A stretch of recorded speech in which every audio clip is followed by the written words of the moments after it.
joue volontairement de tout un peuple pour contenter un homme incapable d'affronter la représentation nationale, incapable de tenir ses promesses, ses engagements en tant que candidat et toujours en porte-à-faux avec nos institutions.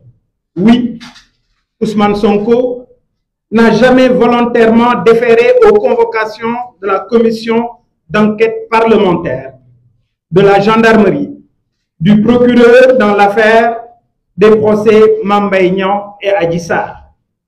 Constatation d'autant plus grave et sérieuse que la vie constitutionnelle de notre pays a été vidée de toute sa quintessence.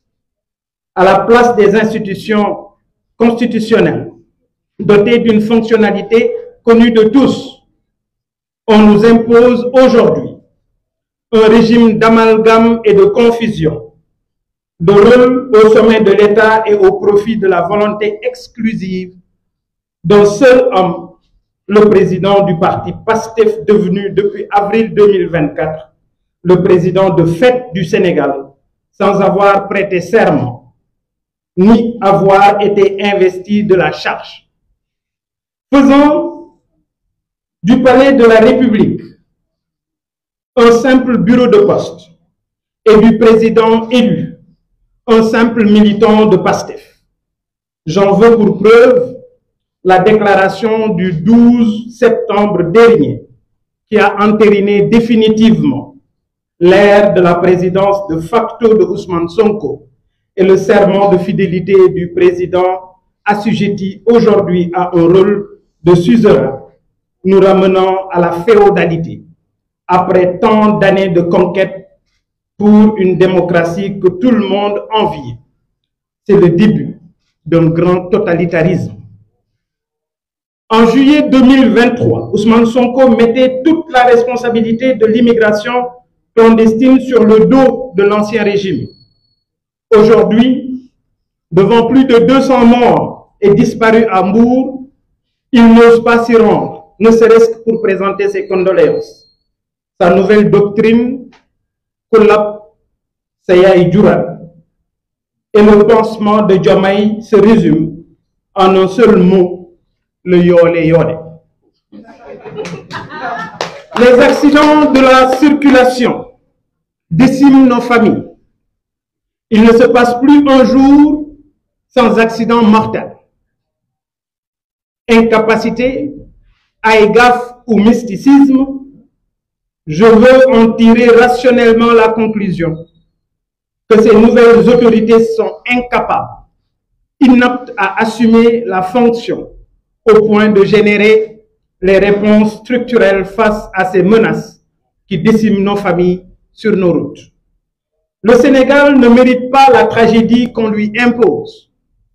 Dissoudre l'Assemblée nationale pour éteindre les scandales de l'ONAS et de l'ASER, le refus de la criminalité, de la criminalisation de l'homosexualité, l'abrogation de la loi d'amnistie pour les 86 morts, l'exclusion de la présidence de la République d'un homme prêt à exterminer les tarikhas du pays, je vais vous parler de Omar Diagne, faire oublier la dictature rampante.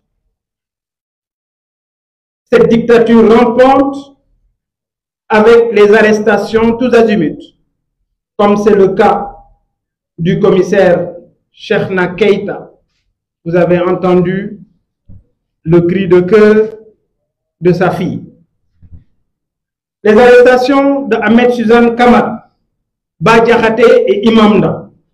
À ce tableau sombre s'ajoute une économie à terre avec un taux de croissance revu à la baisse, une masse salariale en hausse, des recrutements partisans dans la fonction publique, une flambée exponentielle des prix, des emprunts inefficients, d'où l'inquiétude de la mission du FMI sur les perspectives économiques sombres de notre pays. Entre l'amateurisme et l'incompétence du duo Diomaye-Sonko, le duo Diomaye-Sonko, multiplication des listes, ceci en vue d'une victoire facile de PASTEF. Ça ne passera pas. J'invite toutes les forces vives à s'unir pour que Ousmane Sonko ne voit pas le perchoir de l'Assemblée nationale. Le 17 novembre, il faudra voter pour l'opposition afin de sauver le Sénégal et barrer la route aux stagiaires et leur imposer la cohabitation avec un gouvernement d'hommes d'État à la dimension du Sénégal. Mesdames, Messieurs, hier, le pôle financier a été installé. Le président de la République, notre président délégué, a annoncé le début de la reddition des comptes. J'applaudis. Que les coupables paient. Que cette reddition des comptes ne soit pas une arme politique. D'ailleurs, dès demain, nous, Gumsaba, allons déposer 3 plaintes sur les dossiers de l'ONAS, de Azer et sur l'emprunt des eurobonds. Nous sommes pour la reddition des comptes, oui, aux procédures judiciaires, mais que toutes les procédures judiciaires soient